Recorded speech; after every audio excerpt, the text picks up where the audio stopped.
It's your boy Turf. Pigs. We are in the building, ladies and gentlemen. Welcome back. Cheers. Apologies for, Turf being Turf.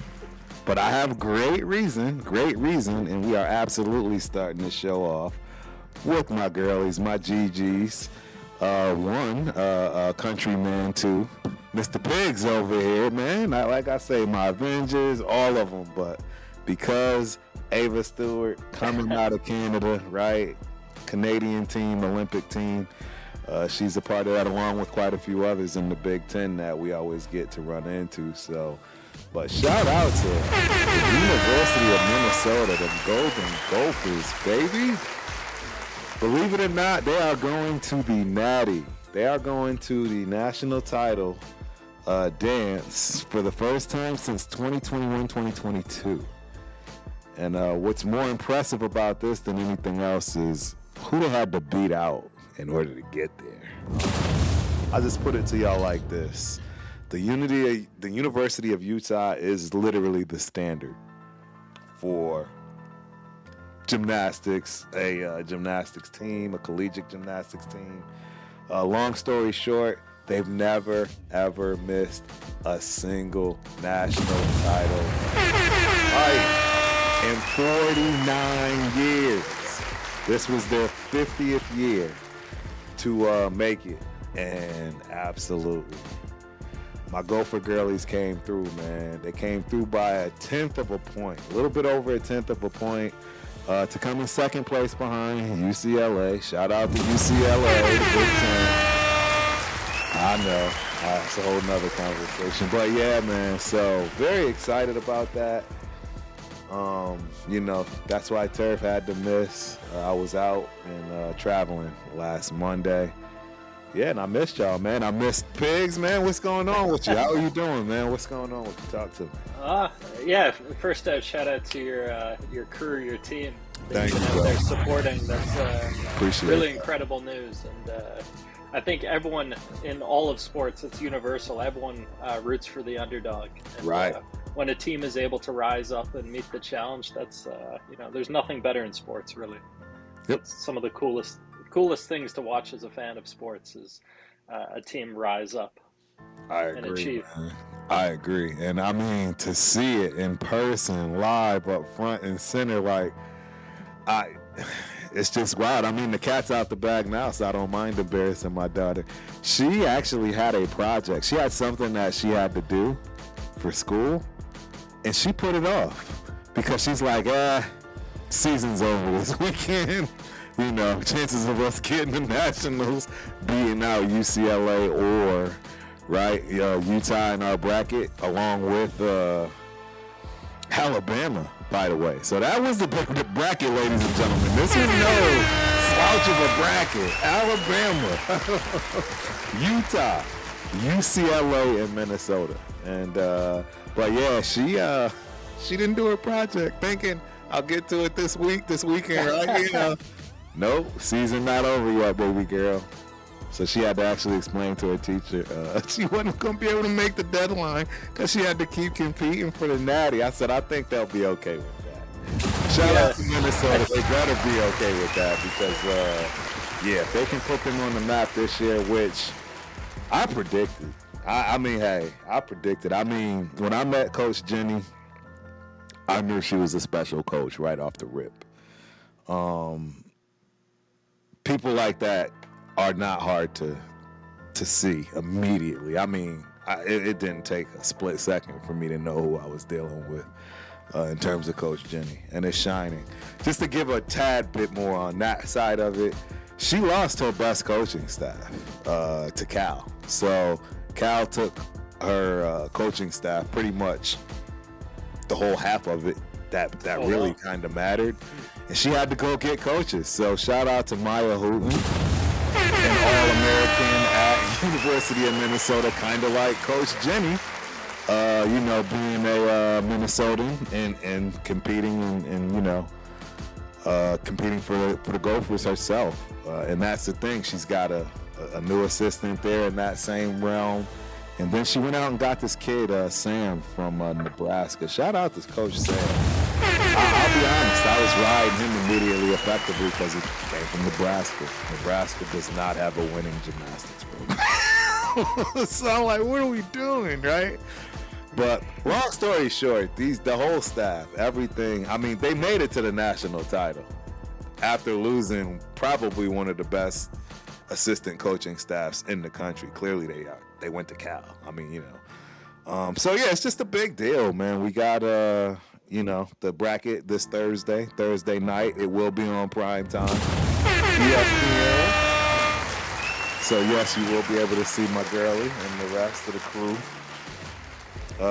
Yeah, no, the whole family will be there. This is gonna be an exciting one, man. I'm really, really pumped for this because they actually have a shot. 0 people expect them to even get out of day one, right? So it's gonna be fun, man. It's gonna be interesting. So how many teams are in this final dance? What is the there's a total of 8. situation? There's 2 brackets. 8, okay. Yeah, there's 2 brackets. So you got 4 with us, and then you got 4 on another, and then the top 2 of each bracket advance to Saturday. Oh, so it's settled over 2 days. It's settled over 2 days. Yeah, interesting. It is very interesting. Yes, you try and get your hat in the final dance, the final ring, and just see where the chips fall. That's what you ask for as an athlete. Exactly. We're starting out on our strongest event, beam. Literally one of the strongest beam teams in the country. What they did to get to nationals. Beam was last, and not only did they deliver, I mean, they hit everywhere, every which way till Sunday. So, yeah, man, I can't wait. I know y'all are here for football, though. Y'all are here for the Las Vegas Raiders, and you know. Well, Turf, I think there are some really valuable parallels to be drawn, but the one that's popping up in my mind is something that is relevant to the Raiders. Is if we flip back a few weeks in time, I remember you were pretty bummed out with a particularly tough matchup going back, I don't know, a couple months ago. Mm-hmm. And you were really questioning kind of what the future holds based on that performance. And right. Kind of the takeaway discussion that we had, it was that this is going to be up to the coach to use this experience and this information to really galvanize the team and turn it around. And boy, did she deliver. And dude, you are so, man, I'm so glad you remember that. It was against Nebraska. I felt horrible for Coach Sam because that was his first time, you know what I mean, against his old team. And he's a young coach. And, I mean, we should have won that without our starters, if you will. We should have won that hands down. Right. And we did not. So I was told that they got a very fierce tongue lashing. And it was absolutely what was needed. And that's what I'm saying. You hit it on the head. That's why I'm telling you, she's special for a reason, guys. Well, it wasn't a wasted opportunity. She kind of cashed in on, the situation and what was afforded to them and made use of it. Correct. It's pretty brilliant from a coaching standpoint. Bingo! With a whole new coaching staff, right? I mean, there's just so many caveats to this that, I mean, Coach Jenny, you deserve your flowers. You've already heard me tell you this a million times, but shout out to Coach Jenny. I wouldn't want my daughter with any other coach on the planet, man, and that's the God's honest truth. I knew she was spot on for my daughter from day one. So, I mean, I hope it's that easy for all the other gymnasts that have to go about this journey, because it's tough, man. It's probably the biggest decision you make as an athlete is picking and choosing where you are going to compete and who you are going to be coached by. Yeah, it's like in football, it's relationships based, is the life of an athlete, and trying to bring out your best traits and develop yourself to rise to the occasion when the moment calls. But I kind of hope that the Raiders are able to achieve this in this upcoming season with this coaching staff, and if there is adversity early on in the season, being able to use that as a development advancement tool, something that can really push these rookies to the next level, instead of crumbling, which has kind of been unfortunately been the narrative over the past couple of decades. It really has, and we got to get out of that. I see gun smoke in the building, but of course, Turf, I don't have it working. I don't know why. But shout out to Gunsmoke, my guy. Appreciate you for coming through, man. Hope you enjoy the show. Just move it right on over to Chat Lives Matter. I don't have any. I do. I got some. I'm slacking over here. I haven't done any marketing for this today either, but I apologize. But in any event, we got Chat Lives Matter, man. Skull Crusher. Appreciate you for coming through. Hope you enjoy the show. We got Caesar29 in the building, man. We got Dizave in the building. We got User15. You know how that goes, man. TikTok is TikTok. We got Joe in the building. We got Travis in the building. Man, we got Drew Grant in the building. We got Soul Cal Eddie in the building. We got Ethan. We got Dennis W. Yorka, Isaac Ramirez, and last but not least, we have Ace NG in the building. Appreciate you all for coming through. Hope you enjoy the show. So, man, hey, we won't lie to the people, man. I've been kind of out of pocket a little bit, so I'm going to lean on you today and let you tell us what you think was probably the most important piece of news that we've received in these past few weeks. Sure. Well, right off the top, it's got to be Kirk Cousins. Like, that's yes. The biggest news on the entire landscape. And Kirk is, everyone should know Kirk by now. He's been around since Jamarcus Russell era was when he was playing football. So that goes way back in time. Yeah, and hey, we might as well dive right on into it. What are your thoughts? Everyone knows that I'm not a lover of Kirk Cousins, but the reality is the numbers don't lie, ladies and gentlemen. He gets the bag for a reason. I call him the bag. That's shout out to the bag, because I don't know any other quarterback. I don't know any other agent that could do this. He's maximized every opportunity to cash in on his brand. Every opportunity he's maximized. And I'll never understand how he did it. Other than the fact that if you go look at his numbers, ladies and gentlemen, right now as of today, Kirk Cousins is statistically the 15th best quarterback in the NFL of all time. Not just this year, last few, all time. All time. So his numbers speak for themselves, man, in terms of being a passer in the NFL. He's back with his guy in Kubiak. They made magic together before. Unfortunately, the defensive side of the ball, right? I don't think they had I don't think they definitely did not have Mr. Flores there, right? With the Vikings now. Yeah, they did not have him at that particular time. So, makes sense. Makes all kinds of sense. But go ahead. Cousins was always a bit of an insurance policy for all the teams he was on. He wasn't necessarily a guy that teams wanted to build their entire franchise around, but he was able to come in and set the solid foundation that you could trust, to build a professional team around. And that's really what we need him for, is someone that is, so experienced that other players on the team will believe in him and buy into the program that our head coach is laying down. It's a seriousness element that he brings to the table, which for the price is pretty fair. Like, he's not being paid entirely by us. Some of his contract is being picked up by Atlanta, so it does create a bit of grace as well. Like, we're not booing him because he's being overpaid if he's not able to perform up to expectation. We're kind of just accepting the fact that it was a unique circumstance. Yep. Nope. I agree.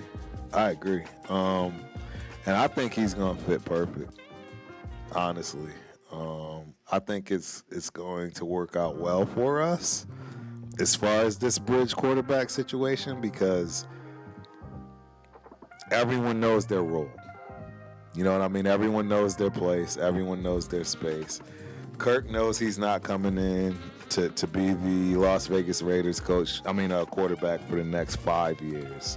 He knows he's got a good 2 years, no matter what the case may be, in order to make it happen for himself and audition for either the next team, right?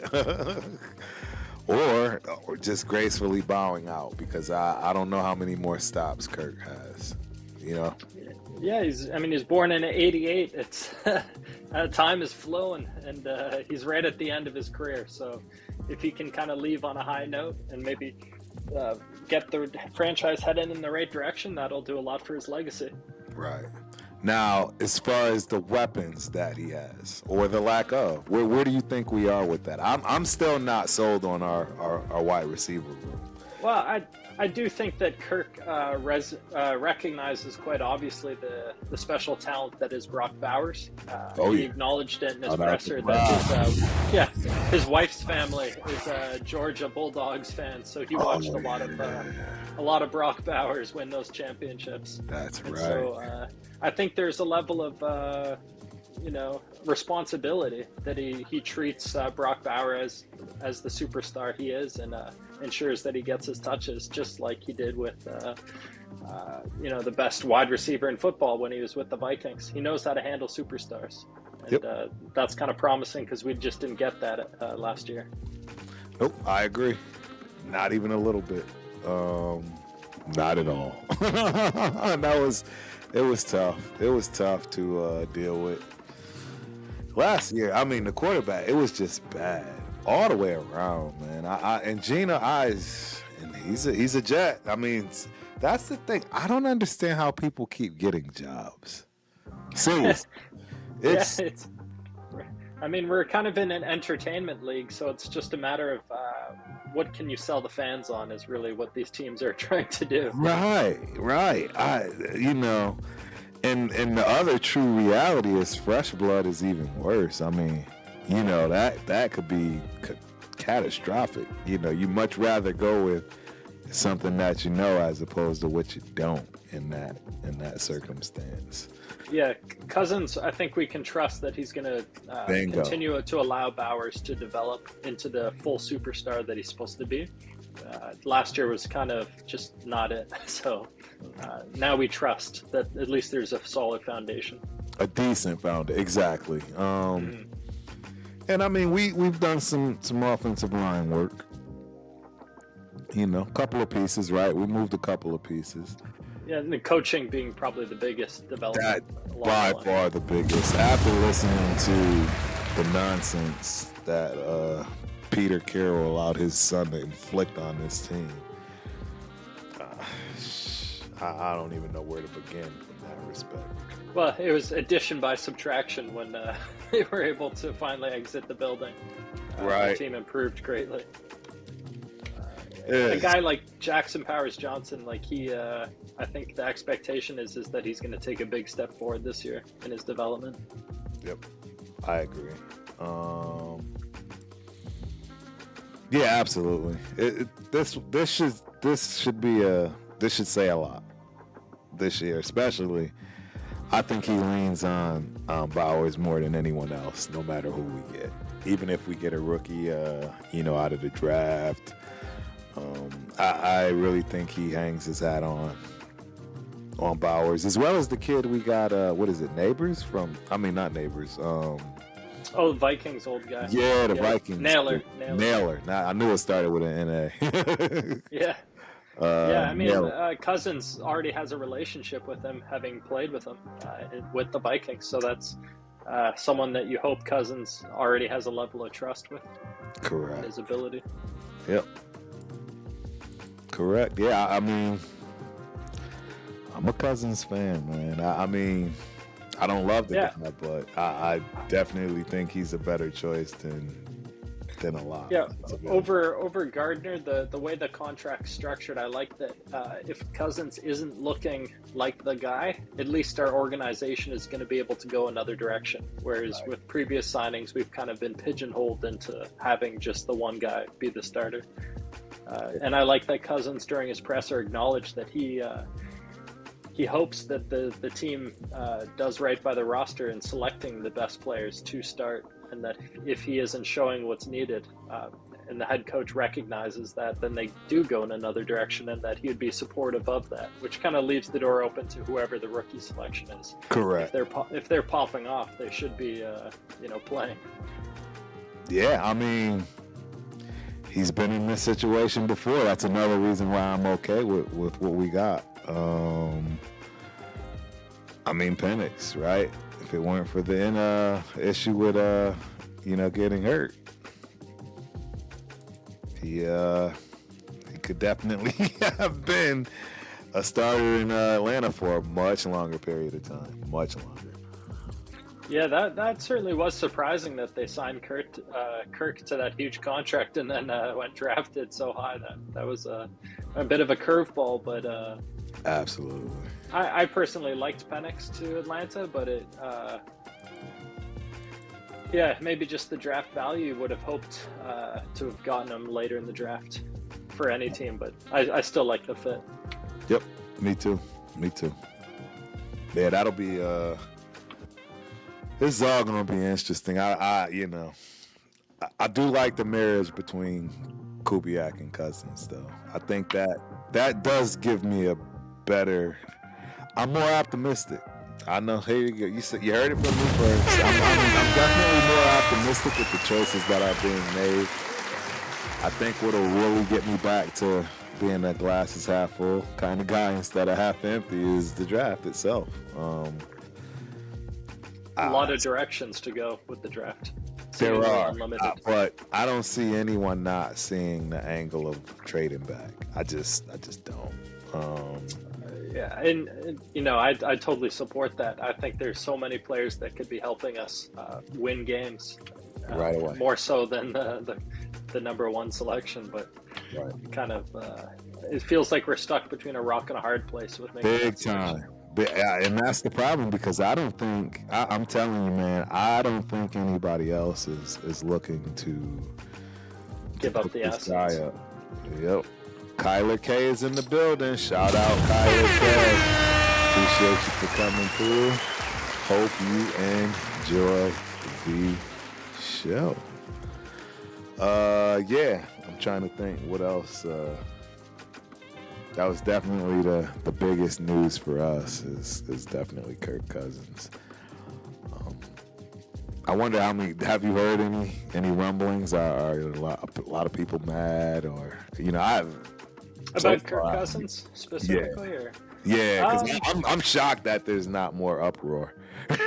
I would say the only pushback, if there is any, is that I guess people kind of believe that if we're drafting a guy number one overall, that he should be kind of given the fast track to starting, and that signing a guy like Kirk Cousins is a bit of wasted salary when you already have an Aiden O'Connell. That would be kind of the argument against Kirk Cousins, is that you could have put that money towards another position and just kind of rolled with O'Connell versus Mendoza, which would have been if Mendoza's is justifying his number one overall selection, then he should be starting. And how much can Kirk do to really teach Mendoza? That's always a really hard thing to pin down. Player coaches, all that stuff. You can't really quantify that. It's kind of in hindsight, you kind of make those decisions as to whether or not that worked out or didn't work out. Yep. I would say Gino probably didn't contribute to O'Connell's development. But not at all. Not even a little bit. In fact, he probably put it in the other direction. Yeah, it's really hard to say. He learned the wrong things from Gino. How to piss your own fans off.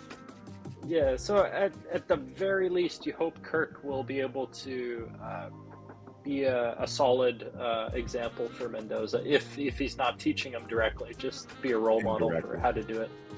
No, I think you hit it on the head. I think indirectly, no matter what, that's the scenario. And to be honest, I don't think there is another quarterback that's a better fit in terms of the marriage between the starter and the rookie, right? I mean, they both can go to church together. Right? I mean, the guy is as straight as an arrow. So is Cousins. Right? No, they get comped to each other for more than just their play on the field. Absolutely. So it's just the vibe, the style. It is. I'm just gonna be so shocked if we pick Mendoza. I really am. I can't. I don't know, man. I keep listening to everyone else too, and that's part of my problem. Yeah. So go on ahead. You did talk about Orlovsky off screen for a hot Oh yeah, second. right. Yeah, bring that up, man. Bring that up. So I mean, worth discussing. Orlovsky obviously came out and made some controversial statements, kind of promoting Ty Simpson as being a day one starter, potentially more so than Mendoza, who might take some time to develop. And a lot of his arguments kind of got overlooked. People kind of reacted just to the headline. But over time, he's been able to flesh out some of his argument as to what he means by that. One point that he kind of harps on is that teams really didn't test Mendoza in terms of having diverse defensive schemes for him to go against. He was often going against just straight up man coverage, and almost to an unnatural level. Teams were doing like 80% of their plays in just straight up man coverage. So if he knew what was coming, it was pretty obvious, and none of that's going to happen at the NFL level. So it's just a huge amount of speculation and projection required. Again, despite the traits, despite everything being in Mendoza's favor, there's the fact that his competition wasn't necessarily testing him in the way that you'd hope as a fan to see him tested. And I've been saying that all along. There's a reason why his stats are like the worst of any Heisman Trophy winner ever. Like ever. Am I wrong? Like I don't even. Yeah, his stats are abysmal. I don't know what award he would get if it weren't for them winning it. You know what I mean? I don't know, man. I just the championship obviously fed into his Heisman bid for sure. 100%. But I do think like a guy like Paviev, his tantrums around the Heisman thing were somewhat justified. Like he really was in some ways the MVP of that team, and more so than Mendoza was. Big. There's no question. No question. And I am in no way, shape, or form a Pavia fan at all, but you are spot on with that one. You are 100% correct.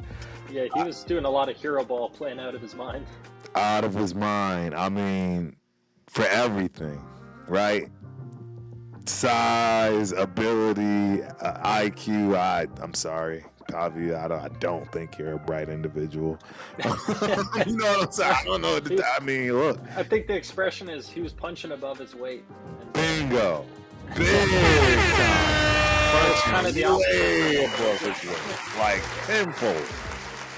A guy, and on the other side, you had Mendoza, who was playing with arguably the best team I've seen in ages and ages and ages, and just barely beating teams and doing it in ways where they were just like scraping by and scraping by against the good guys and knocking out the babies. I just didn't see what I need to see in order to draft him at. Yeah, it's not as clear cut as a lot of media has made it. It's become so polarized, but inevitably this is all gray, and there's a ton of speculation, a ton of projection, and it's going to be a huge risk any way you shake it out. And personally, I like trading back because I see a lot of potential in players like Caden McDonald, like Sonny Styles, like Dylan Thiemann. Like, there's a lot of players that I see as having not just Pro Bowl potential, but Hall of Fame potential. And I think this class has been disrespected in some ways, like underrated. I agree. We'll see how it shakes out. What it is it's the quarterback position, man. That's pretty much where your draft starts. How many quarterbacks, who's there. And from there it goes downhill. If there's no quarterbacks in the draft, it's not going to be considered a good draft. I mean, last year, that was the best running back draft class I've ever seen in my life. I will continue to say that. And I don't think last year's draft was considered, anything worth discussing. a solid class, but like this class, the reason that it gets knocked is because, as you're saying, there's no standout quarterbacks that are drawing the narrative of it being special, and then in addition, all the premium talent, your tackles and your edges, all have question marks. They're not really like clear cut and obvious first round talent guys. They're all like first round talent with the asterisks of short arms or asterisks of not having enough mobility to hold up a tackle or what have you, have to move into guard, whatever, all that kind of stuff. Yep. But if you're willing to take guys like a Caden McDonald, a nose tackle, or a safety, or a middle linebacker, or a fall linebacker, if you're willing to take those lesser value positions, the potential for those guys to step in as true leaders and galvanize the team's identity, like that's all there and all real. And I think those are the kinds of selections that you make sneakily that contribute towards winning football. Yep. Absolutely.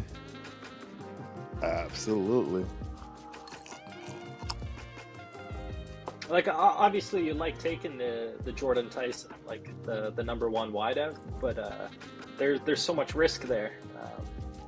I love the concept of taking the number one left tackle, the number one edge rusher, the number one wide receiver. But when the nose tackle is not only super high ceiling, but also super high floor, that's kind of where I start to lean towards that. Right.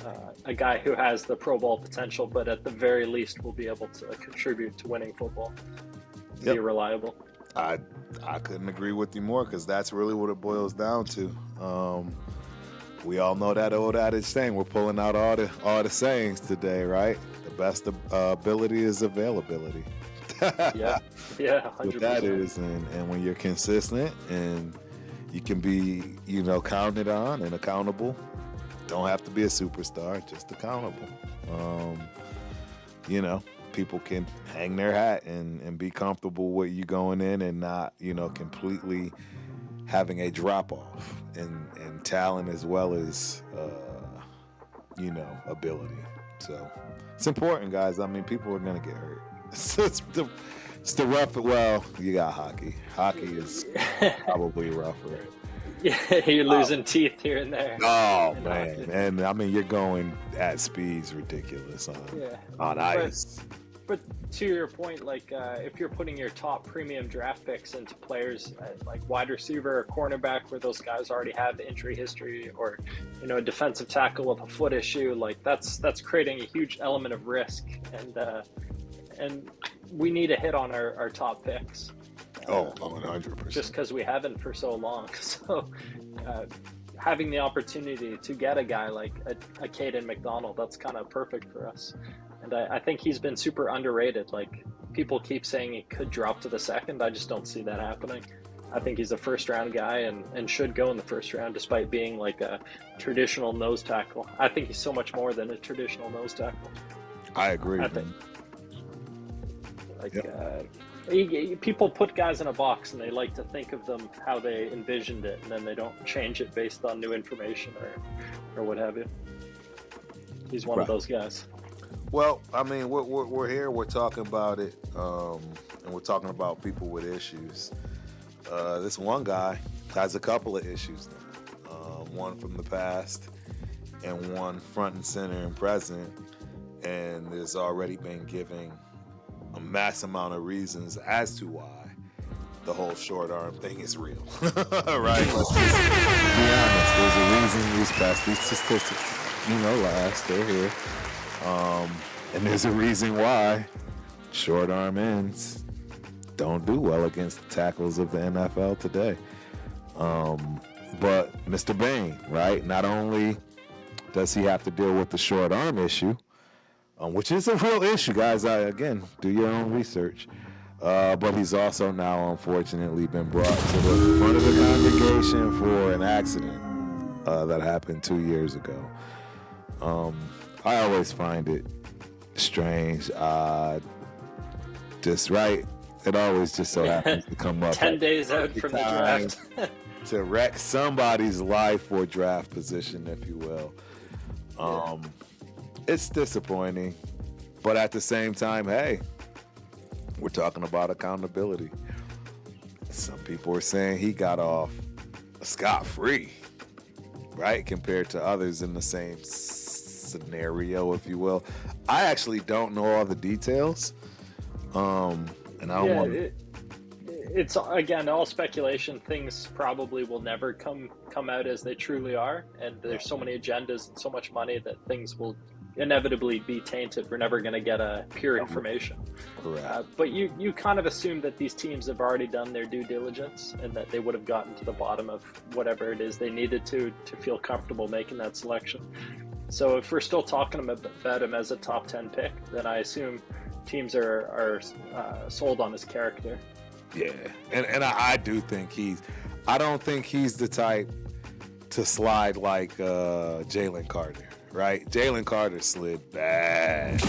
He should have been an easy top 5 pick. Jalen Carter, and top 5. So sliding out of top 5 was surprising.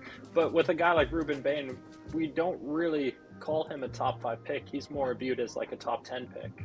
Correct. So how far? Because of the arms, more so. Correct. And again, you know, a lot of people try to bring up my guy from the crib. Shout out to Dwight Freeney. Only gold jacket wearer I know around my hood, you know, anyways. And he was one of short arms, I believe. Not to the extent of Bane, but nonetheless short arms. But the difference with a Dwight Freeney, you're talking about probably one of the best athletes, period, right, across the board.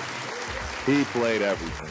Right, he did everything. He was a superstar and everything. He also had a running mate too, like Robert Mathis, was it? Yes, Mathis on the opposite end. So that's a huge synergy. Those guys fed off each other a lot. Man, they were terrorizing. That was a sight to see. That was a sight to see. Dwight Freeney's get off, I would put up against anybody, and that's where he again, right? Explosive. The short arm thing. He made up for it in explosiveness, no question. I mean, his body position, getting bend around the tackle and just sneaking under his arms, and that routine. Sneaky size, deception, all of it, man. I mean, he's a special cat. He's a special cat, always has been. I mean, yeah. The part that knocked him as far as getting Hall of Fame boosts or what have you is, I believe, a lot of people say that that offense kept the defense always playing in an advantageous position, so they always got third and long. Teams were always playing from behind. Peyton Manning always had the pedal on the metal, and so the defense was able to eat and feast, and thus the sack numbers were always like pretty inflated and stacked. Yep, pin the ears. They got a lot of work. Those guys they did. They saw the field more than most defenses. But they made good with their opportunities too, so you definitely credit them for that. But it is unfortunate, the whole Hall of Fame discussions, because it's always in the context of like if you put him on another team, would he have been the same player? If the defense, I'm not saying it just because he's from the crib in the area, but no, it's the get off, bro. I don't just go look at his get off and his moves off the line. His get off is better than Bane and Mesidor. Oh, by far. I mean, it's not even close if you ask me from that respect. Even at the rookie level when he came in at that time, his get off was. I mean, that's what makes Dwight Freeney Dwight Freeney. The player who comes to mind for me when it comes to Ruben Bain is John Abram. Abram. I remember. Similar, just dominating players who would just physically punish the guy across from and just not be denied the tackle, not be denied the rush. But there is one thing about Bain's play that kind of worries me is he uses his head quite a bit. He gets low and he launches his head into the offensive tackle's chest. Right. And that you wonder how sustainable that is. Like, how many years can he do that for? Like, at what point is his play going to start to decline? And will that be early in his career or late in his career? It's kind of, that's the projection part. Right. I think he's going to be successful. I just, I wonder, John Abrams, he was successful for a long time, so you don't know. Maybe he'll be good for 10 years. Yep. Very true. Very true. All right. I think I might have found how to at least get one of my things back up. But hey, we got I'm No Bueno in the building. Appreciate you for coming through. Pigs, Turf. Raider Outlaw Mendoza about to prove a lot of people wrong. I hope you right, man. I hope you right. That's all I can tell you.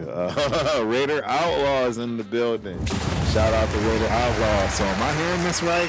You guys are not Mendoza fans either, like some of the other YouTube counterparts. I don't understand that hatred a lot of people have for a proven winner that is accurate. Okay. Raider Outlaw. Okay, let's have this conversation based on what you just said. And this is all I have to say to you. You go find me the rest of the proven winners, right? That were accurate and drafted the #1 draft pick in the NFL. And you go tell me how they've done for that team they were drafted. You go tell me. That's going to be my first question to you. Because there are a lot of accurate passers out of the college ranks, more accurate than Mendoza, that didn't amount to anything. You're going to find a lot more talented guys across the board in every category as far as Mendoza is concerned, and they did not pan out. And they weren't even drafted #1. So, I mean, there's just so much to point out and show. Orlovsky said a lot of those things best, too, in terms of the fact that he was not forced to play like a Ty Simpson. Ty Simpson had to play for that team to have any chance of winning. Any chance. And it's the exact opposite in terms of Mendoza. He just had to get out of his own way and let everybody else around him eat, which is why he had the worst stats in Heisman Trophy winning history. I mean, everything backs up what people are saying, but nobody wants to see it. And then when it happens and people are telling you they told you so, I mean, I don't understand. And you're calling us haters when we're just showing you our eyes work. Yeah, Indiana was a dominant run team. That's what they were. And Mendoza kind of feasted off the fact that defenses had to commit to stop the run. And then that opened up back shoulders and all these kinds of passes. But again, those defenses were also selling out on man coverage. So, like, how is he going to go against the meta in the NFL, which is all this zone-based stuff, is yet to be determined. And if you're going to select them first overall, there's a lot of risk there that he's going to be having to learn and develop and prove himself at this level. The whole college thing doesn't prove anything. Right, and it's a huge learning curve, guys. This learning curve is not normal. It's not normal. I mean, and that's the thing. See, people that are in this world, like, literally in it, and it doesn't even have to be football. You know, I love using gymnastics as analogies because, I mean, I'm submersed in it, and I've only been in it for the last decade. Meaning really in it, and it's due to my daughter, but I had no understanding of it whatsoever in any way, shape, or form when she started. But it's just not what you think. And the reality is, coming from high school, which they call JOs, compulsory, to college is huge. And it's no different in football. You are no longer the superstar in your team, in your area, let alone your region. You're going to go somewhere where these people are literally the best of the best in the country, not just their region, their state. You go instantly from the top of the food chain to the bottom. I mean, there are very few girls that come in killing it. We have one, Ariana Ostrom. Shout out to Ari. Jerry. She's a true freshman out of Wisconsin, freshman of the year for Big Ten. I mean, she just came out just guns ablaze. And I love it because I get to, hey, you heard me talk about the Avengers. Y'all see Ari, right? Y'all see what she doing. Just saying. Yeah, I mean, when I was playing, I couldn't have freshmen coming in whooping on me. Like, you know, like, you get to use that. But the reality is, The step from college to the NFL, guys, I don't think y'all understand it. When you have these conversations, I don't think these people understand it, Pigs. Like, seriously, I don't think they understand that these guys at these positions now are literally the best in the world at it. Yeah, the way that the Raiders have kind of set up this Mendoza selection, if it does go down, is that there's no expectation that he's going to be having to prove himself or step in year one or even year two potentially. Like, they're giving him a 3-year runway, which, I mean, we're not in win now if we're drafting a guy who's not going to be playing for a few years. When we have the potential to trade back and draft multiple starters, day one starters, like that's long-term development versus win now. Like, right. I don't know. I just see so much more value in trading back and stacking picks. Right, and that's the other thing. That's the other point. Like, you just got yourself a quarterback. Your team is at the bottom of the barrel in terms of talent and any kind of depth whatsoever. At this point, you need as many picks as possible. You don't need a person that's not going to play for the first year as the biggest pick in your draft. This just doesn't make sense, guys. I mean, does anyone have, I know he's probably already gone. I wish I would have seen that earlier. Because I wonder if anyone has buyer's remorse now with the running back situation we have. Because again, sore spot. Yeah, drafting a running back at number 6, he needs to be to everything. Everything. At 6. Yeah, the crazy thing with Genti is that now that Love is going to potentially go top 10, he's going to be indefinitely compared for his whole career with Love, and I think that's not going to be a good thing. I know that's not going to be a good for Genti. It is not, because you're going to see special when Love gets into the NFL, ladies and gentlemen. I don't care where he goes. You're not going to hear this nonsense of, well, he needed an offensive line. That right there, I'm sorry. If there's not a soul on the planet that can't understand that, I've never heard that excuse from any other talented running back that's literally a thing in the NFL. I don't know what to say, because I don't know any other running back worth their weight that needed an offensive line. I'm going to just be honest. Call it what you want. I'm not saying that their numbers were out of this world, but you saw the it factor. Plain and simple. I didn't really see that it factor in Genti. That's fair. The flashes, as you're kind of alluding to, they were so limited that it was a bit scary. We saw it in maybe a handful of games throughout an entire season. Handful. And then when they were there, it wasn't like it wasn't the clear deal, right? It was like, well, yeah, one of the long runs, he kind of hid behind the line. He kind of, What would you say his best game was? Like that Texans game? That's his best game, because that's the one where he got the most credit for being like a special talent. Bingo. And that's where the people he played gave him that. Not himself, not the coaching staff, right? Not the people that drafted him. It seemed different than the other games. Bingo. Like there was a point being proven. Yeah. It was. And you know what? I think a lot of that had to do with he's also back home, right? Texas. He's from Texas. True. So it's all in that home turf. I'm playing at home. It could have been a lot of those things, right? I don't know. I know people. Maybe the Texans overlooking us. That too. That right? could have been a factor too. Yeah, and that arguably the best defense in the league. Yeah, they were. I mean, pretty solid team, well coached. Yeah, good personnel. I feel for them, man, because they're not going to win with that quarterback. I'm sorry. Sorry, CJ. That's a tough situation. I'm sorry, CJ Stroud, but till this day, I'm leaning on statistics, and the statistics tell me that there's never been an Ohio State quarterback worth its weight. So None. None. Oh, Name man. one. That's what I'm saying. Name one. That's tough. That's tough. Yo, you keyboard warriors, go out there and find me an Ohio State quarterback that was worth anything in the NFL. A single one. I honestly can't even think of one that was even decent.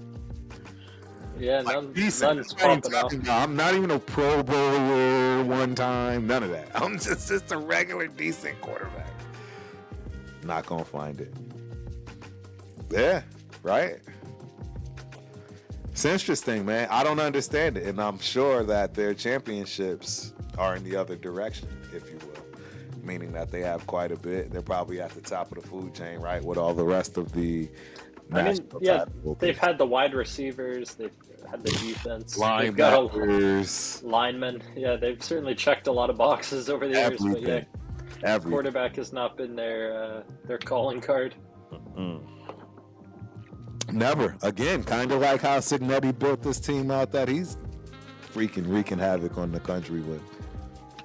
A bunch of grown men that know how to play in their positions and somebody that's a game manager that won't throw the game away. To kind of build on the discussion around the quarterback in Cignetti and Indiana, I was really high on Curtis Rourke, the quarterback last year for Indiana. Now, where is he now? He's with the 49ers. He had the knee injury that he sustained in college and played on for the vast majority of the season, and maybe a hand injury as well. But in any event, he was holding the clipboard for Purdy, basically, being like a player coach for the first year as he healed up on an injury. Right. But they like him over there. There's been a lot of good reports by the coaching staff, despite not really having an opportunity to play it. I think they like him as a backup. Moving forward, I think they'll probably part ways with Mac Jones. That was the other player on their roster. Man, I know we've been trying to get Mac to come back home. That would be nice. Yeah, Mac Jones has got a little left in the tank. He's had an opportunity to bounce around, learn under a few different coaches, and now he's kind of hitting his stride, I guess. I'm sure a team will give him a shot. He'll probably make good use of it. Yeah, eventually somebody will pick him up, no question. I can't imagine he goes much longer. Yep, I can't imagine he goes much longer. Who else? There was something else that I was thinking about. NFL news or Raiders news? Yeah, Raiders news. Well, shout out Woodson Whiskey. That's right. The jersey. They're doing multiple jersey giveaways. Yeah. That's pretty slick. Mr. Woodson. He's giving away Michigan jerseys and Raiders jerseys and Green Bay jerseys. Right. So wild that he's not more in ownership, etc. with the Raiders than No, he's a special dude, and I think he will eventually have more growth opportunities with the Raiders. I think it's good he builds up his own brands, his own legacy, and then maybe on the back end of his life kind of settle into maybe an ownership role. That would be pretty ideal, but maybe it'll be with another team, maybe not. But that's the thing. He would be the one, right? He is Mr. Raider, if you will, kind of like a Tim Brown.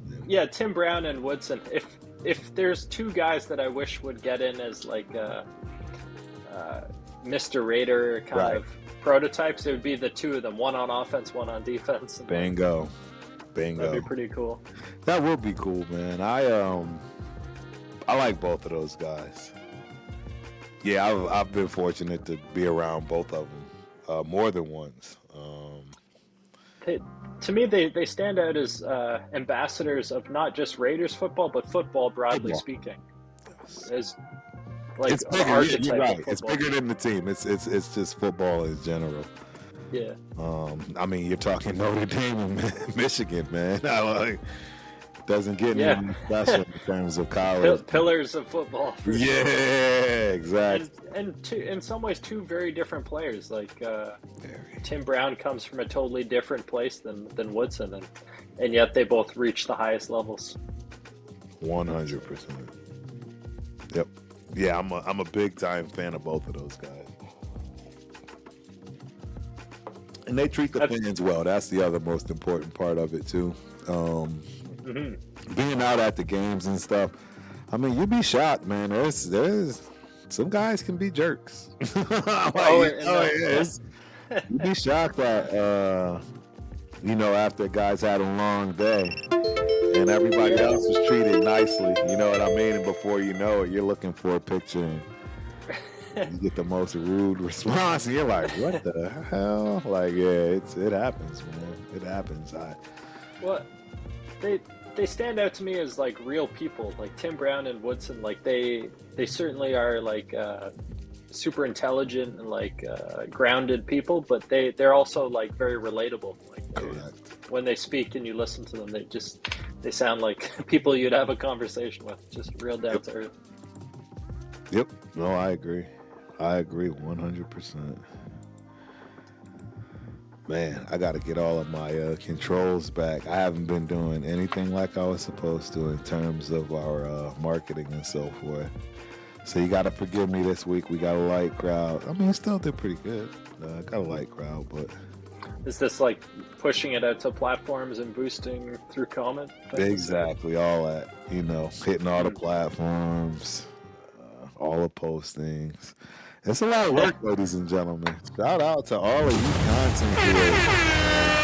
Cheers to the content creators. This stuff is a lot of work. It's not as simple as people think. Yeah, you got to do a lot to get prepared for this stuff, man. And I promise we will get more consistent. It has nothing. It's not Pigs. It is me. Well, you got a lot on the plate right now. Busy plate, yeah. But now we're getting into just track and field season, so that only means my weekends are gone now. So fair enough. They were gone earlier, but it required way more travel than what I'll have to do for track and field. Plus, now I'm a seasoned veteran in the track and field world out here in Texas, and that means a lot. Because I got everything you need. Yeah. Basically, we have a house now at the at the meets. You know, outside on the side of under the bleachers and stuff. Everybody builds their tents and all of that. I bought all of the necessary materials. Generator, AC, television, right? So we're gonna basically have a little hut from home. Oh, cool. Keep my guy cool, exactly. That was the biggest thing, and I know people are like, yeah, I'm being bougie, but no, the reality is, man, it is hot out there, and I need my guy to So there's a real strategic angle to this. A strategic angle. Get off. I got blow-up beds, everything. Get off your legs. Go get cool. You know what I mean? And be ready for the run, man, because a lot of other people do it. Yeah, I mean... You gotta be tapped into being innovative. So Bingo. So I bought all of it. I got it all, man. And we're ready this year. We'll get there just like everybody else. 6 a.m. to 6 p.m. Track and field is crazy. Cool. Yeah, it's nuts. But hey, you get to run into people like Earl Campbell. So. Yeah, that's a nice little touch. You know, you get the Marion Jones, right? It's pretty wild the people you run into here in Texas. Like Jesus. But yeah, so what else, man? What else we got going on before we do our mock draft for one more time? Oh yeah, yeah. Get our official say. You know we're getting a mock draft going. When we start pulling that up now. NFL news wise,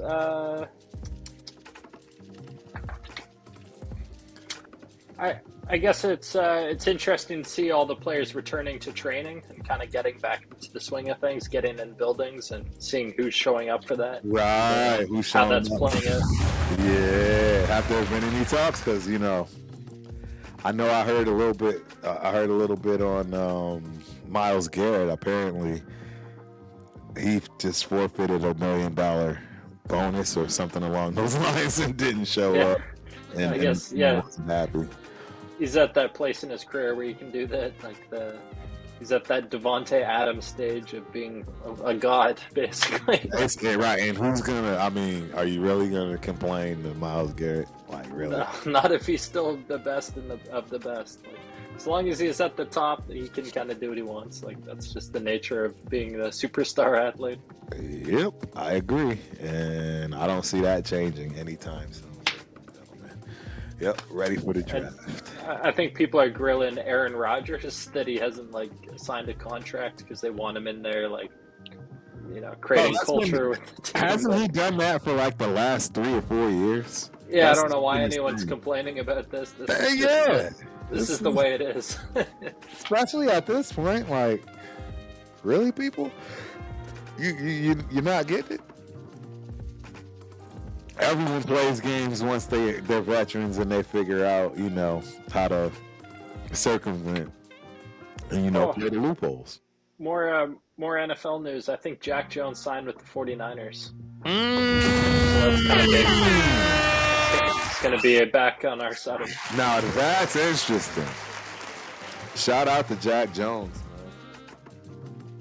One of these balls over there. Yeah, relics. I should probably auction that off too, man. So their first year, AP and Jack Jones. Shout out to my homegirl Nina and Mike.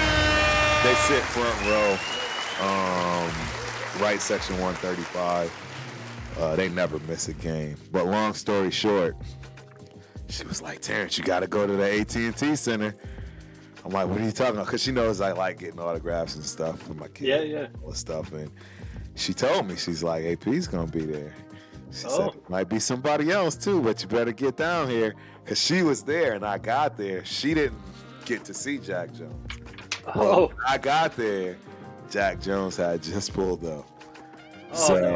I got a Jack Jones and AP signed ball, which would have been the hottest thing in the market if they would have actually brought something back to Raider Nation. But no, the potential was there. Like Jack Jones, like he's got the talent, the skill, and like AP was his guy. So there was something building, but wasn't to be. It was. But still, that's neat. You captured that because that was something that was very real and authentic about that period of Raiders football. And it was what everybody wanted. Well, I shouldn't say everybody. It was what a lot of people wanted. Well, it was the only entertaining thing about Raiders football, and literally, like so long was Jack Jones pick six on Patrick Mahomes and beating KC. That was all we had. This is peak Raiders football for decades. It's kind of crazy, but yeah, Jack Jones owns that moment, so no one can take that away at this point. Like the only moment we have, like you said. If you got that AP and Jack Jones autograph, if you could get that somehow framed with a photo of that KC victory and Christmas kind of thing, that'd be a nice artifact archive kind of thing. And I got a picture with both of them too, so that's sick. I know I could put both of them with me there, and then that picture in the middle, that would be you could it's a cool artifact. It is. Represents, it is actually. I agree. Because again, it explains a period in time, in my opinion. That was the first time you got a rookie coach and his guy that was a problem child. Yeah, he went out on a limb and it paid off. That's doesn't happen. That's rare. Exactly. So mid-season too. Mid-season. I'm glad you see it that way, man. I'm hoping that thing doesn't go for nothing. I bet Jack Jones himself would want something like that. I know, especially with AP, right? Yeah, because his career, he's still building and developing his career. That's something that probably would mean something to him. How old is he? He's young. I think he's only 25. Yeah. He's got at least a full couple of contracts. He's definitely very young. It's 28. 28. Okay, he's still got at least a couple of contracts left in him. At minimum, too. Playing for the 49ers now, he's on a playoff team. So exactly. If he does something in the playoffs, that could do a lot for his career. There you go. I was just going to say the same thing. I think that actually boosts him and gets him in a better situation and position. He's going to get a payday. Mm-hmm. He's kept his nose clean, man. Pause. I don't mean it that way. Yeah, I mean, he's enjoying his life, but he's not involved in controversies, which is key. He's able to keep the main thing, which is going to help him for sure develop in a place with the 49ers championship kind of brand. Right. Now, did you hear about the whole scenario of the 49ers facilities? Yeah, the power station right beside. Yeah, what's your thoughts on that? I I did a photo essay on a tree that was right beside a power generator. It's an evergreen tree, so that's like year round. It's supposed to be pine needles green, and over time, this tree started turning orange and then brown and then just totally died. Wow! And it was like right beside this big power generator. And I always speculated during the photo essay that it was like electronic fields that were just like corrupting the cells of this tree and like destroying it from the inside out. And very powerful visually to see that take place over a few months. But I wouldn't want to train anywhere near it. That only took a few months? I would say like eight or 9 months. Yeah. Like they installed this power generator, so the tree was like totally toasted. And just from my own like perspective, I don't even like sleeping beside my cell phone. I do it, but it's like I feel kind of sketched out about it. Like, dude, no, I don't like talking on my phone to my ear. I've never liked any of that stuff. I don't like putting it to my hip. It doesn't feel right. No, I've always known not to do those things. So intuition tells me that that's wrong. That whole practice all of fields. And that's the thing, man. The proof is in the pudding, man. The 49ers are the most injury-prone team in the NFL. And you just so happen to be literally right next to a power plant. Yeah, as a player, I'd be kind of annoyed demanding some changes. I would be seeking counsel immediately. Immediately, effectively. Fix the situation. Seeking counsel. You guys are going to move this whole facility yesterday, or I demand a trade. Off, right? I mean, I don't even care if the research was like saying that it's a non-factor. I think placebo is enough. Like if enough people are believing they're going to get hurt by being around this like huge amount of power and stuff, then it's going to affect people's psychology, and then you just can't have that extra. And I'm a huge believer in the placebo effect, ladies and gentlemen. I'm just telling you straight up. I really do truly believe a human being can do anything. They put their mind to. I'm just I agree. I am not the sharpest knife in the box. I am in no way close to being, athletically in any way, shape, or form the most. I just wanted it more than most. I worked harder than most, right? That kind of thing. But man, reality starts to bend to what the mind is experiencing, and if the mind is experiencing a threat in your immediate environment, then there's a threat there. It doesn't matter if it's like actually going to do something to you or not. Your mind is perceiving it. So if you're in a state of survival or heightened anxiety, you're right. Like maybe that's not allowing you to recover fully. And it makes you make bad decisions. That's the other big part about it, right? When you're not in your comfort zone. I don't know. I would have a problem with it right now. I'm not going to lie. I'm not going to sit there and act like, God rest his soul. Shout out to Ed Moriarty. Ed Moriarty was part of the best law firm in the planet at one point. He actually sued McDonald's and won. He actually was the one that sued McDonald's over the lady spilling hot coffee. Oh yeah, that's a famous case. That was Ed Moriarty. They declined the O.J. Simpson case because they didn't want to take the pay cut. I'm not joking. I'm not joking. They were like, how many lawyers? Too many lawyers. We're gonna win, so y'all could get rid of the rest of them lawyers if you want. Then we'll do it. But other than that, you're cutting into my profit. So that's literally the only reason they didn't take that case. And they never lost the case, man. And I was very fortunate to be around him, pick his brain, have those conversations. Long story short, there is no way in hell I wouldn't have been calling him yesterday. Oh, regarding the injury. Oh my God! And I'm shocked right now. In my opinion, there's something brewing. That's what I'm assuming. I have to assume something catastrophic for the NFL is pursuing. Someone's going to own 1% of the NFL when this is all said. But it just seems unwise to put people next to giant power situations in general, like whether it be like windmills or Doesn't matter. these, crypto data mining centers. Right, yeah, data centers. You don't spend all your time right beside the thing that's doing all this crazy heavy lifting. That's just like, those things don't go together. They do not, sir. They do not. I agree. Yeah, I agree. They do not go together. Very interesting. Yeah, I don't think that's the last we've heard of it, though. That's what I'll say about it. I think you're going to see.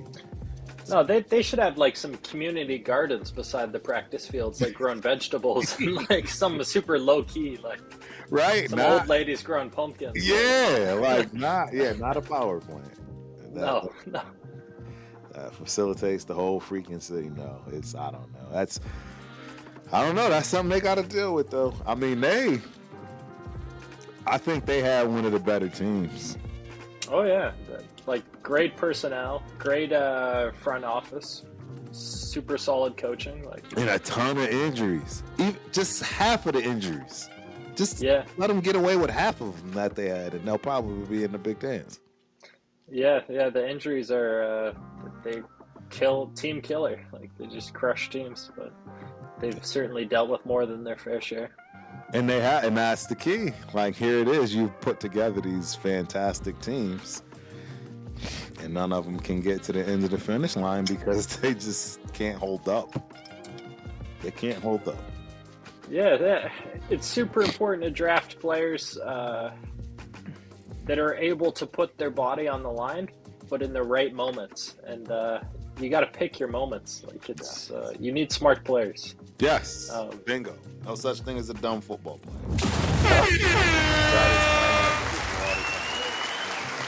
No such thing as a dumb football player. No such thing. Yeah. So, and I mean, I do think it's time. It's time for me to start shouting some things out. My dog is in the building. Salute Nation. Appreciate you for coming through, my dude. Hope you enjoy the show. But yeah, if you're looking at your screen, you should be able to see that little icon pointing to it. Bam! Right there. It says Chop Up.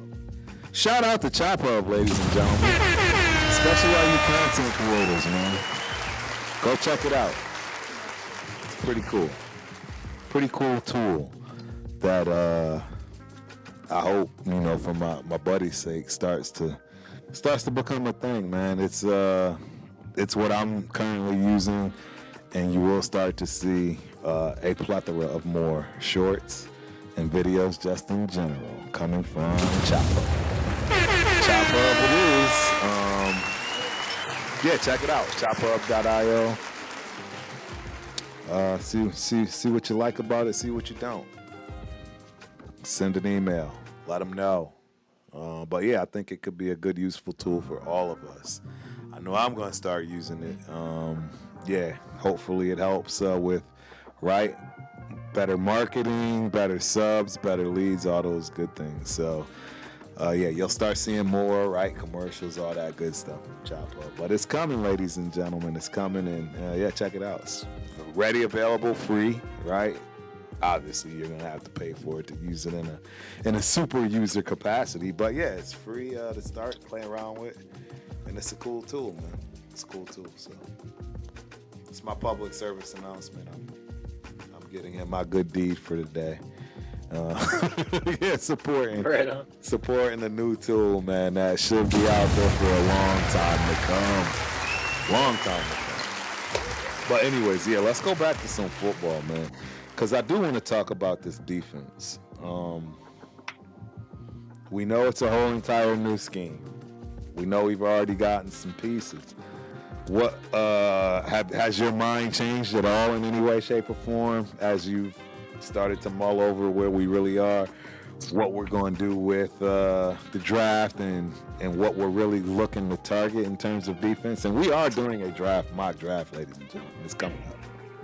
Yeah, I mean, I feel that defense is a big strength of this draft, and so Robbie Leonard and company will really have to put their vision out there as to who the guys are that they need to target, and really advocate to take those guys. It's kind of that simple. Just we need our coaches to identify the talent, and there's lots of talent in the draft, so make some good choices. What do you think our number one position grab is for defense? For me, it's got to be nose tackle. Yeah, I think there's a couple of really high end guys out there. And in the 3-4, that is literally the king of the jungle. I mean, yeah, it's going to make everyone else's job on the defense easier. Not just easier, but more opportunities. Like if you got a guy collapse in the pocket, wreaking havoc, being disruptive, demanding double teams, that opens the door for everyone else. Yep, and I agree, man. I think defensively that absolutely is the most important part. It allows your secondary to, get cohesive, become one, if you will, especially if they have that pressure and allow themselves to, catch up and make mistakes, if you will, because pressure will absolutely, subside those things in a game, right? Because if you don't have time to do anything, it won't matter if the defensive backs are messing up. Yeah, it's just the nature. And to speak to that, I've kind of leaned towards putting premium picks into like a nose tackle, a guy to put pressure on, collapse in the pocket, and more of my flyers and gambling picks are the DBs, guys with traits but not necessarily the proven competition or otherwise. Yes. So that's kind of the balance there. Right. No, I agree. Well, let's get this thing pulled up because it is time. Let's go on ahead. Mark, share. There we go. Hopefully everybody can see. Where is my chat? Live chat. There we go. All right. We should be ready to go. We got 7 rounds, fast, player selection, Raiders. All right. Let's get kicking. So are we going to do what we're supposed to? You know what? I really don't see us not drafting Mendoza. Me neither. I don't either. It just kind of is what it is, I guess. I think we want to, in order to make it as realistic as possible. Yeah, if we want to get some worthwhile looks at a simulation of what it could be, then might as well just go with Mendoza. Right. And what we obviously got to quote unquote entertain, right? But this one's clearly no good, no go. Third round, a first round and a second round. Come on, man. Then this one is even worse. Even the trades are starting to get worse. Have you noticed that, right? This is the worst trade offers we've ever seen. It's like, why would we even talk about this? Now, the Jets. I wonder why just this the Jets that throw us. The Jets are the ones that are the potential. And for some strange reason, I believe they are going to be the idiots to do it. I think they will pull the trigger. Well, they certainly have the media market that would justify taking a quarterback one overall and really cashing in on that. Right. It's New York, and I think Mendoza would actually do phenomenal in a place like New York from a media perspective. Yes, but he won't win, so that's going to be his problem. No. Cleveland, another good one. They're giving us 2 first rounders, a high second, and a high third. Wait, is that 32? Yeah, it's a high third. That's a high third. And next year's first. Wow, that's 3 first rounders. It goes from unrealistic or real, no one's taking it to way unrealistic. No one's giving up 3 first round picks for Mendoza, man. That's not going to happen. We're going to reject. Well, unless it's stretched out over multiple years, like 2027, 2020. Right. No, this was just 2 of them this year and 1 next year. Yeah, that's pretty advantageous for us. So, ladies and gentlemen, for the sake of us actually being as realistic as possible, neither of us want to do this. Neither of us. But for Fernando Mendoza, welcome to Las Vegas. You are a Las Vegas Raider. I thought we had another pick in the first round. No, because Crosby trade is no longer. Trade screwed us. I see. Oh well. Anyway, we are at our second pick. And we are getting 2 trade offers, one from Indiana, the 47th pick, and the 2027 second round pick for our 36th and 185. I immediately say no. Mm-hmm. Yep. And then Jaguars, 56th and 2027 second pick for 36. Again, I immediately say no. Correct? Yeah, those are not enticing enough. All right. Now... Shit. See, this is where it hurts. You got Ty Simpson sitting right here. He should be drafted. Yeah, I think realistically he probably does go in the first, right at the back end. Yeah, he's going in the first. Somebody will absolutely trade up to pick him. They're not going to let him fall. It doesn't make all that much sense taking a quarterback in the second because you don't get the 5th-year option. You'd prefer to trade up into the back end. Right. Nope, that makes sense. Makes a lot of sense. But as you know, we need a lot of things. Let's just go straight to defense. And look, our best nose tackle, kid from Texas Tech, Lee Hunter. I like anybody from Texas Tech. Yeah, he's pretty solid. His RAS score is horrible. That might be the worst RAS score I've ever seen. He's got a weird body shape. Like he's kind of top heavy. But 6'4", in any event, 321. Yeah, he's solid. I don't think he's top end of the second solid. I think he's more like back end of the second. Correct. I would not draft him here. No, at 36. I would not draft him here. Yeah, you'd prefer to trade back to like the late 40s if you're going to target him. I would not draft him. Not at this position. I mean, cornerback we definitely need. And now I'm not gonna lie, this was the Brandon kid, Brandon Sis. I don't know how you pronounce his name. Cisse, yeah. He's got a decent rise. He's a decent size. Yeah, he's physical. He's sticky. Really solid cornerback. Just I like a lot of the other cornerbacks in this draft as well. No, I do too. He's definitely a second round pick. It's just, is there another position that's of better value is the only question. Right. And I think some of the guys who I like got drafted just before this, the guard, the defensive end, Malachi Lawrence, and the guard went just before, and Blake Miller too. So Max, Haina Chor, and Zion Young, Caden McDonald, all the guys who I like went just before. Proctor is one that I was looking at. Yeah, solid, really dominant, big, powerful. The guys on the board, like, could you go to the all selection? Oh, I'm sorry. Yep. And then,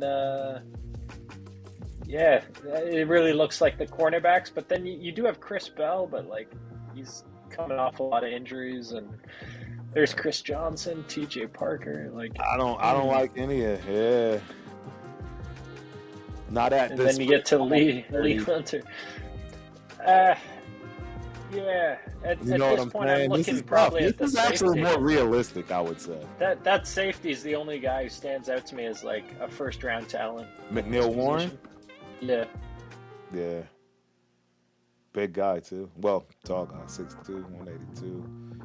Yeah, he's got NFL size. He has great athleticism, good ball skills.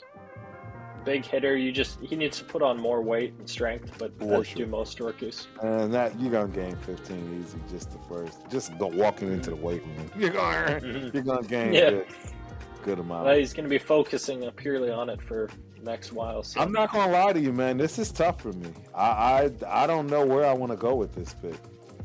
I think cornerbacks will fall to the next pick. That's kind of where I'm at. Well, there's a lot of too, and that's why I was looking at defense. There's a lot of corners. Yeah, there is. And the safeties, I think, falls off after McNeil Warren. Like, you have Halsey, but he's a very different type of safety. Bud Clark is very tiny. Like, he's 180 pounds. I like him, but I wouldn't, like, he's not the same kind of safety. Nah, we need a hitter. Yeah, he doesn't have the last good. Yeah. Nope, I'm with you on that. So what do we do? Chewy's Raiders. Of these guys, I would say either just a safety, or I would still take a TJ Parker, but I feel that's high risk. I think the safety is actually safe. CJ Allen's okay. I would consider him, but we're pretty stocked up on linebacker. We're stocked on linebacker. That's what I'm saying. I don't. That wouldn't make sense for us to do that for me. Yeah, as far as best value and best player kind of overlapping, it would be Emmanuel McNeil Warren for me. Yeah. I'm okay with that. Let's do it. All right. Emmanuel. Welcome to Las Vegas. You are a Raider. Welcome to Raider Nation. Only one trade offer. 67 to 78. That's not too bad. 13th pick. No, I agree. That's decent. It's decent, but just if you really don't like anyone on the board, then you pull that.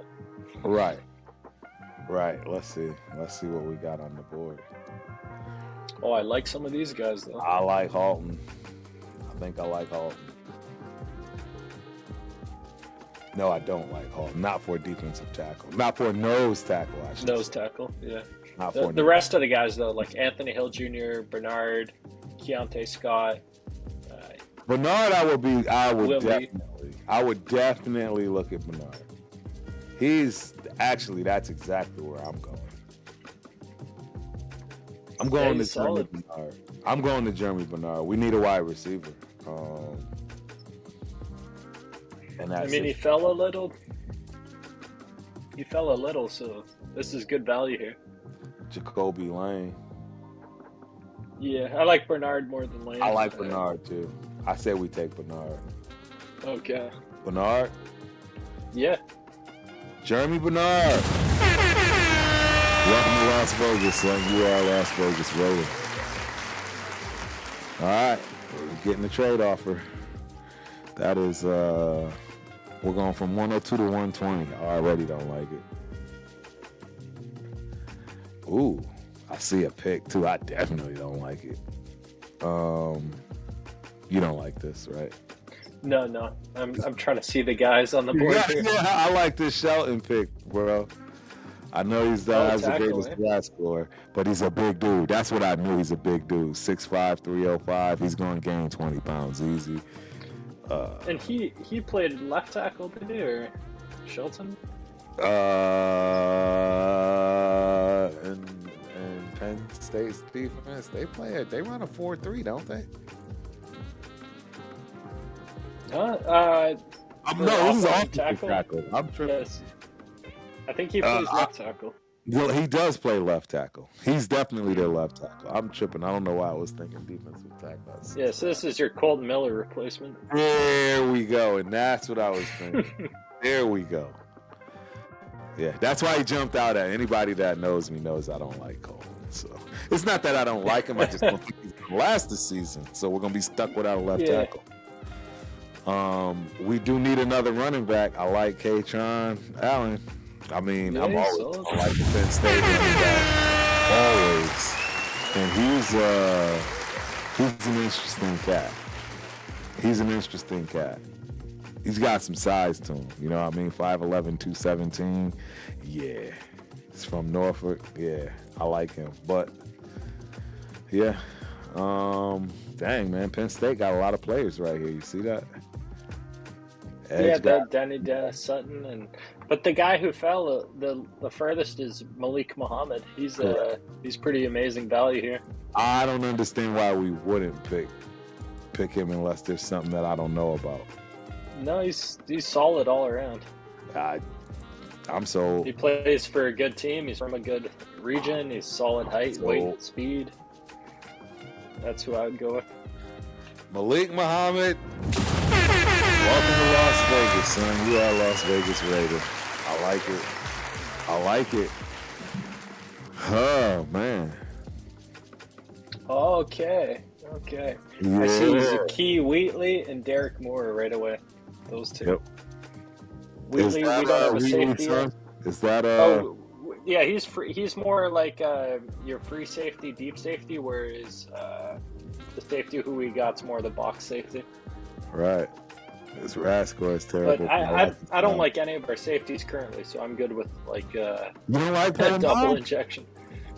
Sorry, I like Paloma, but his depth, not as a starter. I think we need more competition there, more than anything. I don't disagree. You're not gonna get pushed back from me on that.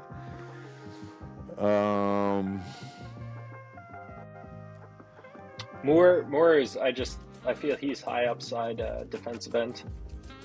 Yeah. Michigan. Yeah, Michigan. You're always gonna go with Michigan. 6'3", 260. It's a big boy.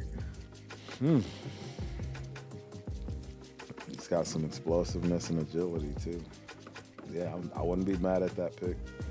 I wouldn't be mad at that at all. My gut tells me Wheatley.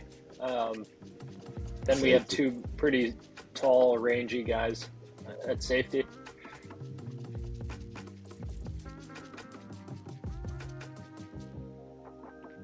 All right, you want to do it?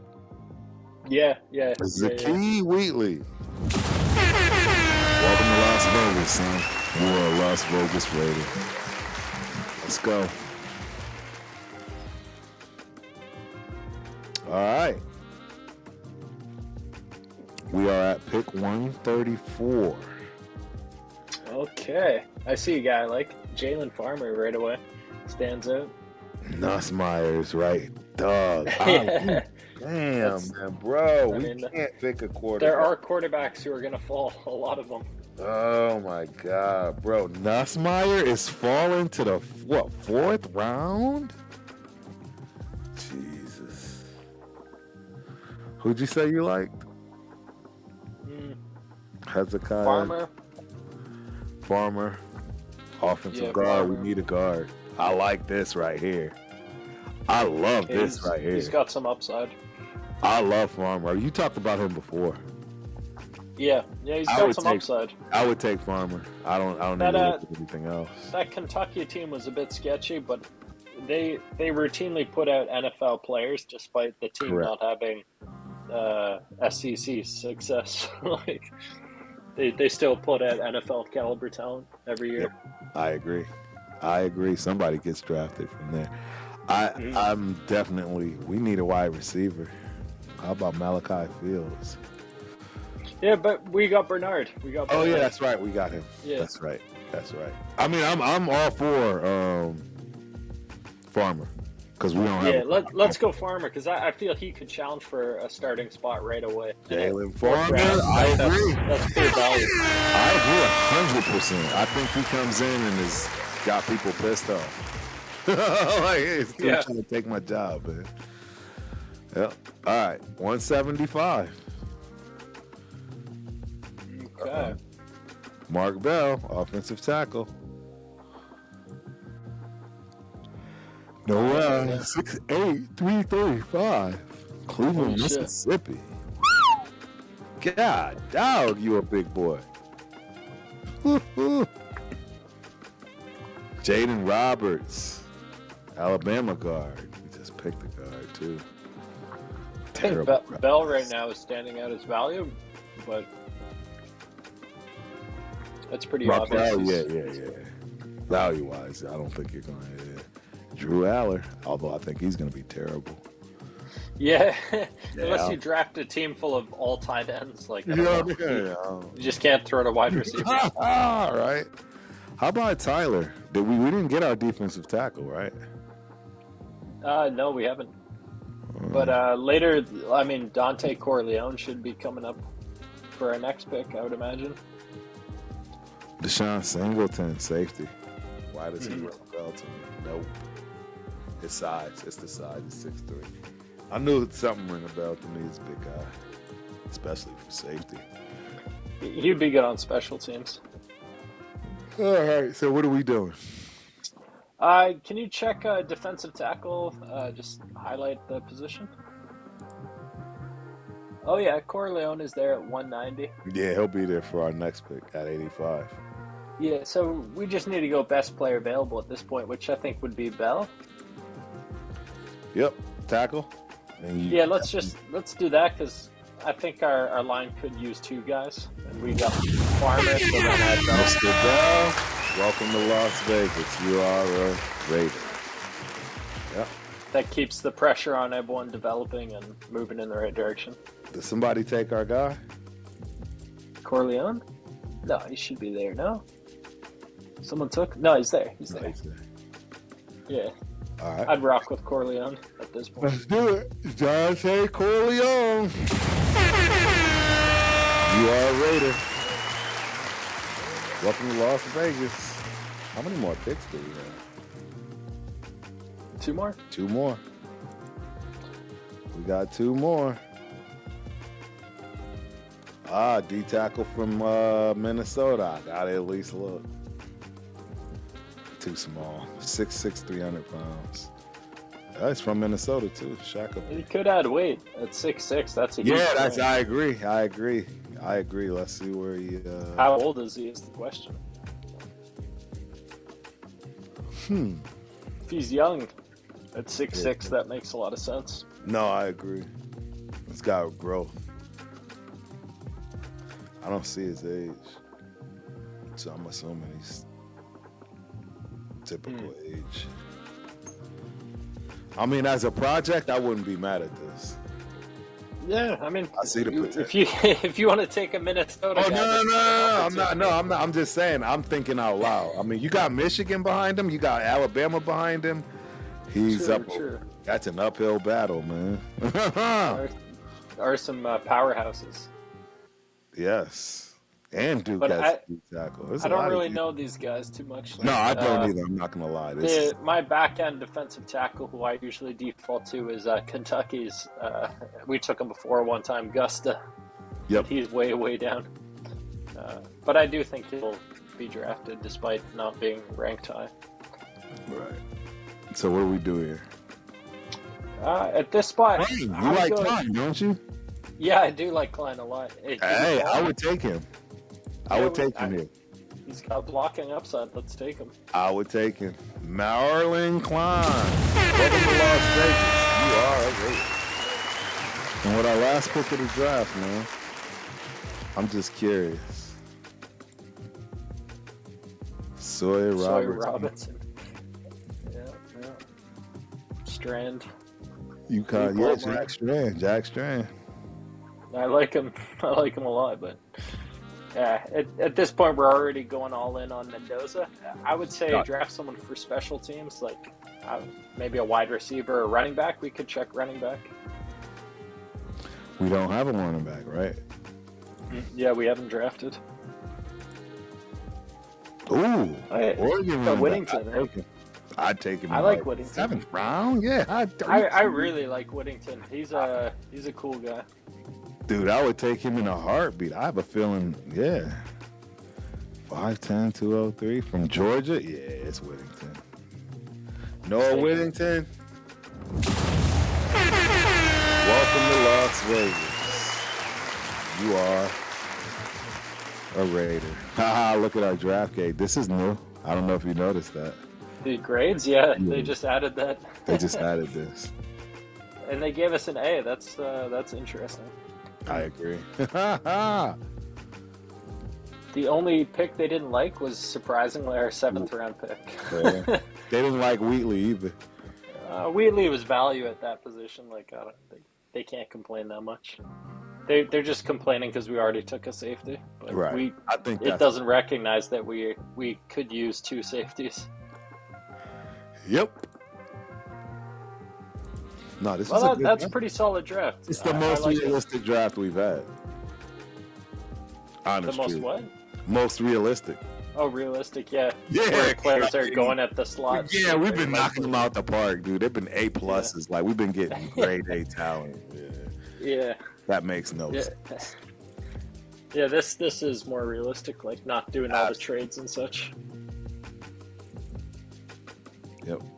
Definitely. And I feel safety is going to be making a massive difference, and nose tackle obviously too. But this kind of goes against my philosophy. Like, I would have liked the more premium nose tackle, like at McDonald's. But Corleone, he's very underrated as well. Like, just the only knock on him is his height. I think he's only like 6'1", but it's not a deal breaker. Like, his arm length is okay.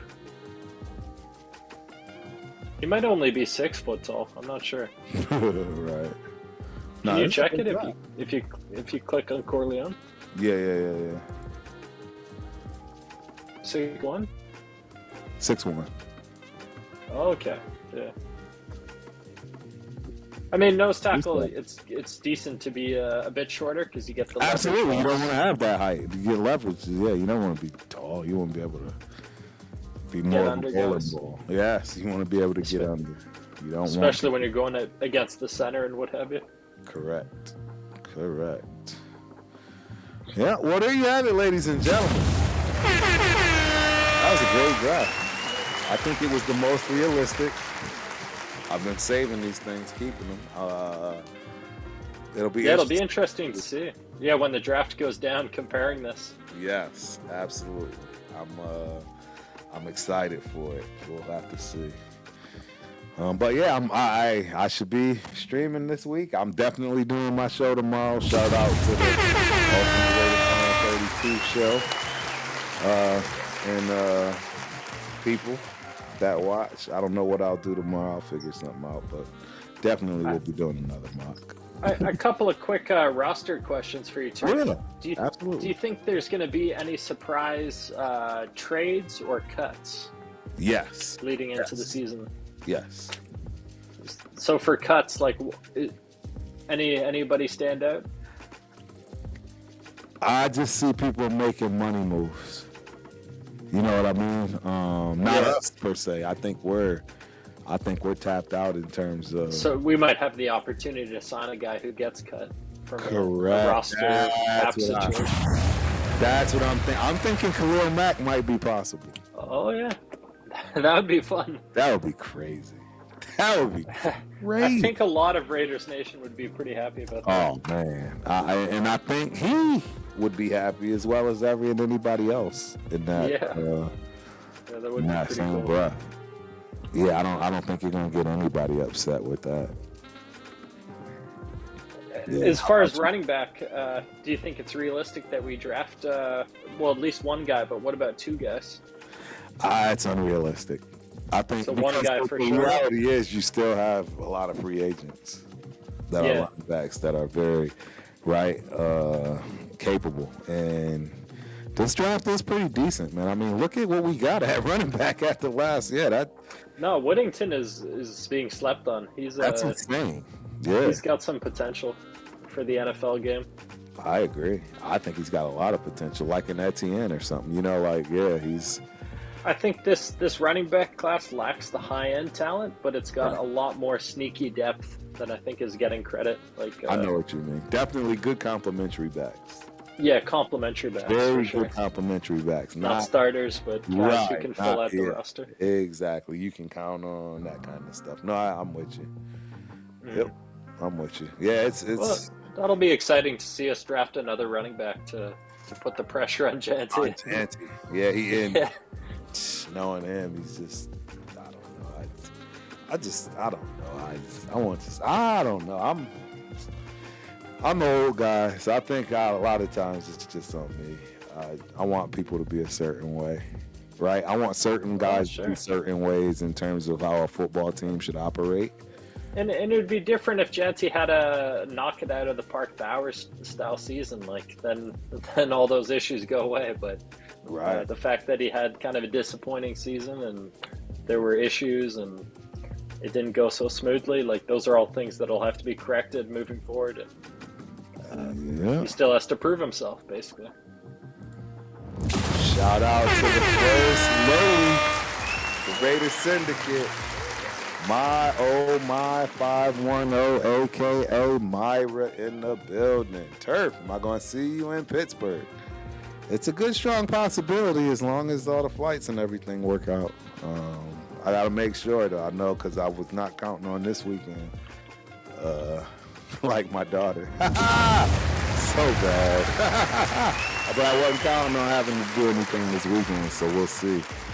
But as of right now, yeah, I'm definitely still planning on doing so. Just got to hope that the flights are off.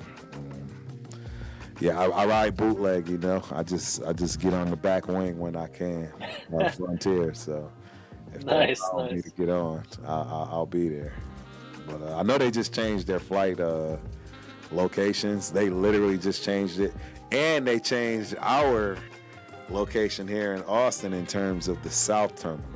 So I was getting away with a lot of free time in terms of not having to go to the airport. I know you and everyone else in the world has been seeing the times in the airports, recently with TSA, blah, blah, blah.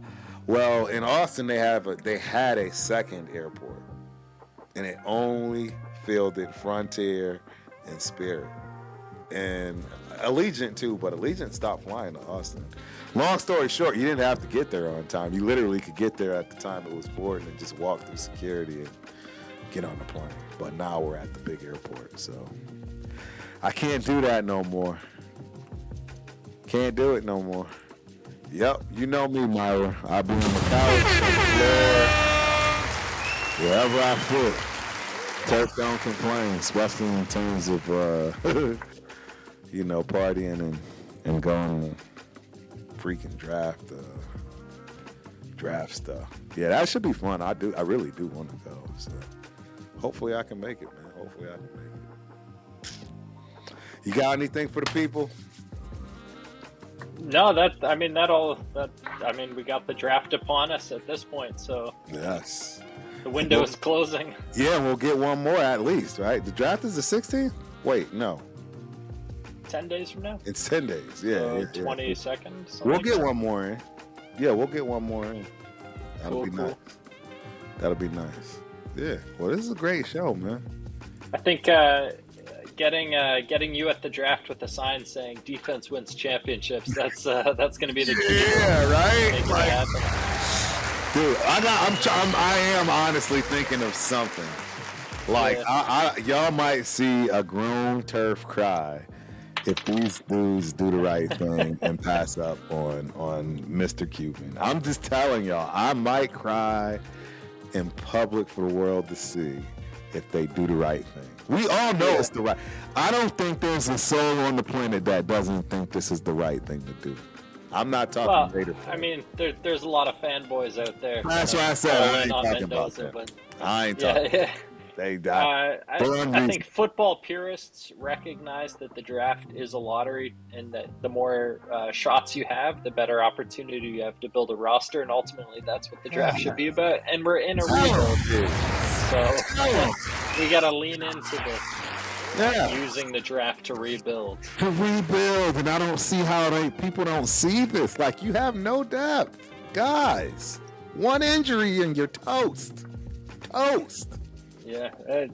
Would I prefer a combination of like Tieneman, McDonald's, a Cooper, like a Max, Eine, Hector, like all these different combinations of high potential guys, or just one guy?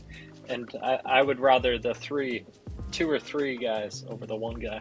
Right. But it seems guys are very enamored with the championship and the Heisman and all the media hype. So that's kind of just the way it's going. Weird to me, man. I don't necessarily have anything against Mendoza. I'd be happy with him theoretically at like a pick 10. Like something like that. And that's the key. The problem is he's not a number one pick, man. That's the problem. You're drafting him too soon, like Janty. I mean, here we are looking for a compliment for a kid we drafted at 6. That's crazy. That's crazy. That's crazy. Nobody's looking for a compliment for Bijan, right? Robinson, nobody's looking for that compliment. Nobody's looking for the compliments of the guys that ball. No, but we need that at this point. Like, We need a big short yardage goal line back. Yep. Ace Boogie 302 in the building. Next season, Broncos 16-1. You are bugging. Chargers 8-9. The Chiefs 5-12, and the Raiders 0-17. Clearly, we know you. 0-17. Yeah, that's wow. like I would have taken 3 and 14 or something, but not 0-17, bro. You're crazy. Broncos need their quarterback to get healthy. Oh, and that's not a guarantee. No. Who knows? Guys don't always bounce back from injury. Like he's awfully confident on an injured QB. And he's one of those QBs that's been injured quite a bit in his career, which is why he snapped up his head coach in terms of divulging. That's a touchy subject. Yes. Oh, yeah. And I don't know if a lot of people caught on to that. Turf caught on to that. I caught on to that. Yeah. Yeah, he was not happy about that. Yeah, he was not happy about that. Yep. No, and the reason he's not happy is because there's a reoccurring issue, and it kind of feeds into a bigger problem. Yep, absolutely. Shout out to 805. My ears were ringing. Got the trade back top. Team trade back. What's good, fellas? Yo. Appreciate you, Raider 805, for coming through, man. Hope you enjoyed the show. Yeah, I don't know. We are always just so split. I feel like no other team's fans are as split like ours. We always find a way to literally be 50-51. 49-51. Any day of the week, you can flip a coin and it's going to be one or the other.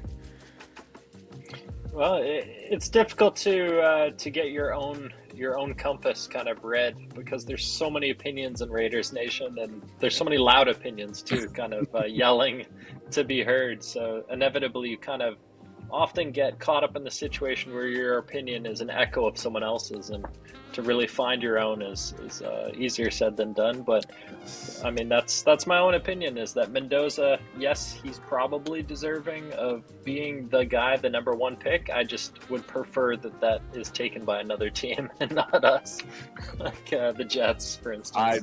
And honestly, I'm not going to even go that far and say I don't think he is deserving of a number 1 pick.